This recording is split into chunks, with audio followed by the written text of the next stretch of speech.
Hi my loves, let's see how to go from this to this beautiful look. Before applying any kind of makeup, skin prep is really important. I have done that already. If you want to see that, let me know in the comment section.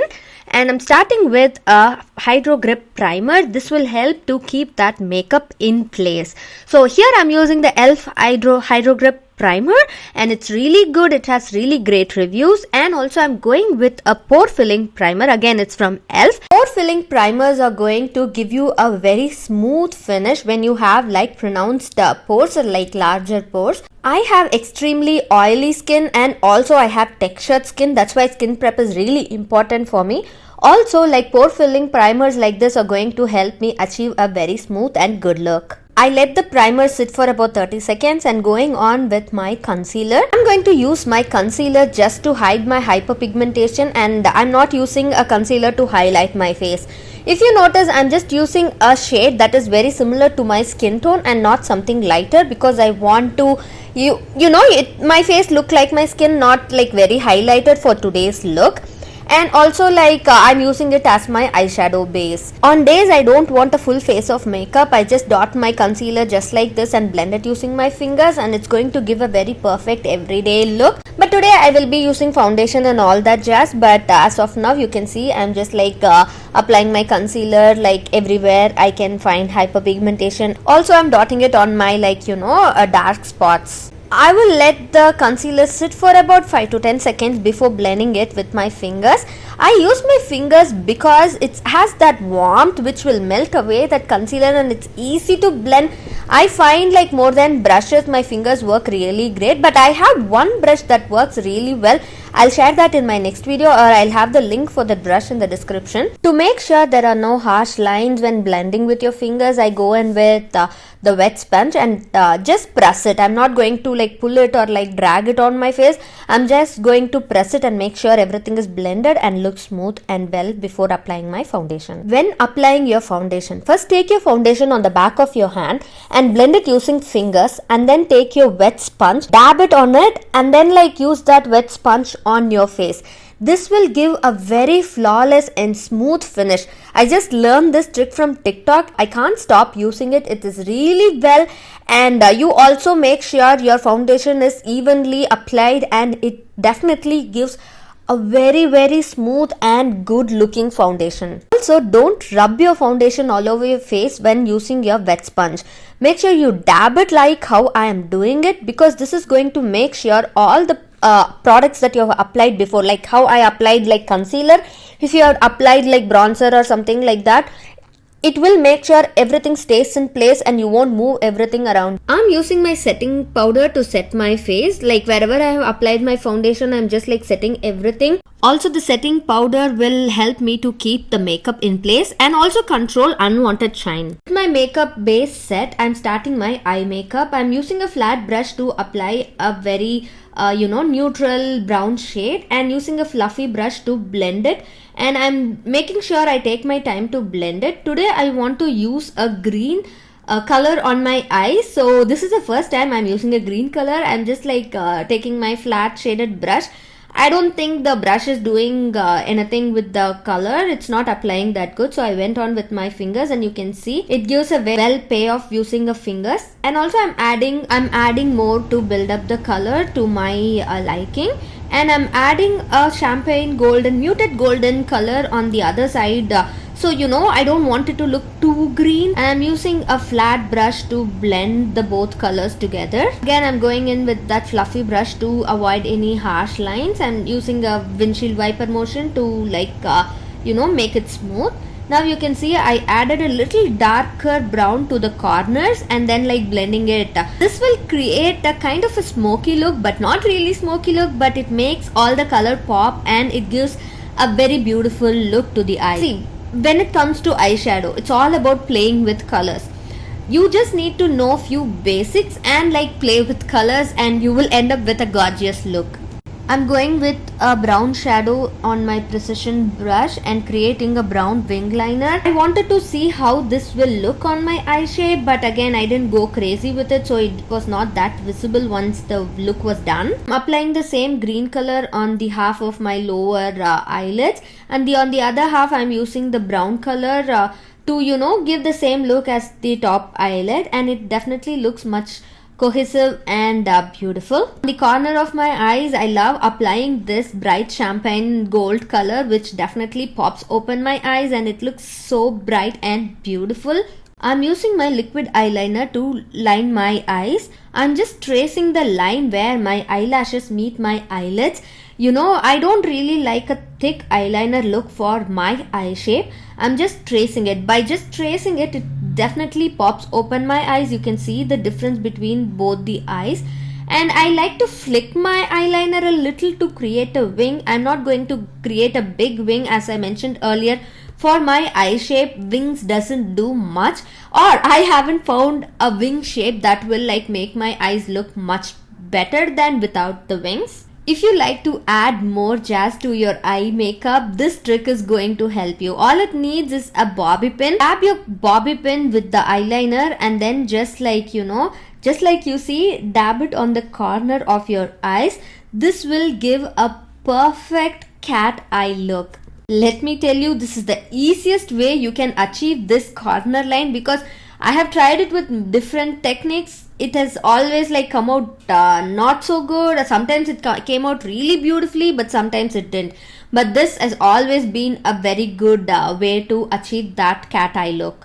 Using the same eyeliner, I am lining my lower eyelids just below the waterline. I am not going inside the waterline, but just below the waterline. I am using a kajal to line my waterline. I love when adding these dark colors make my eyes pop, because without an eyeliner, I always feel like the life has been sucked out of me.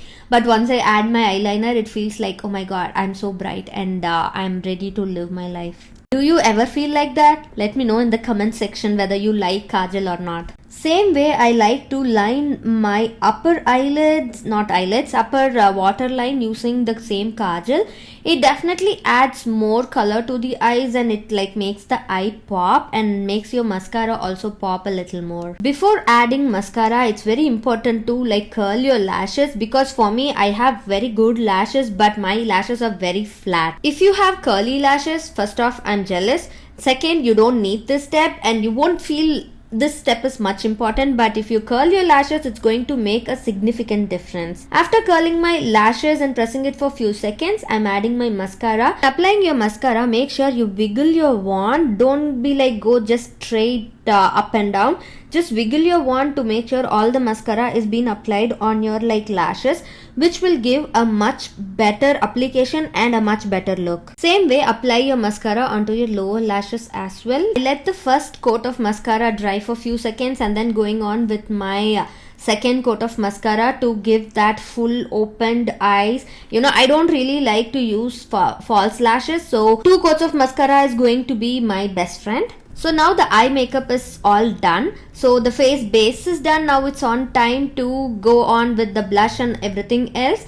I'm starting with the Rare Beauty, the liquid blush. I really love how this shade looks on me. It makes my skin tone pop, and it's definitely a very brown girl friendly shade. And I'm using my fingers to dab it on and blend it. As you can see, it blends really easily. It's like liquid to powder formula, and I'm pretty sure everyone would have heard about this blush and everyone loves this. I don't really buy much of beauty products. I just go with what I have, and every now and then I fall in love with something so much I want to use it and I buy it. This is one of those products. I think I should start trying more beauty makeup products. What do you think? And I'm going on with a powder blush. This is my Natasa Denona's powder blush. This is also a very beautiful blush that has some highlighting shimmer to it, which is a definitely perfect combination for someone who doesn't use a highlighter, who forgets to use a highlighter.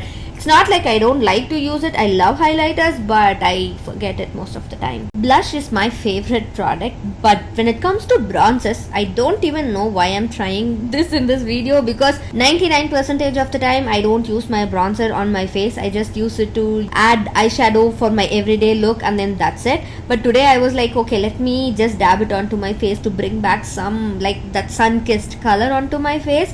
And on my forehead it definitely worked, but on my cheeks I don't think I applied anything. And on my neck to chin, the area, I applied too much. You can see that here.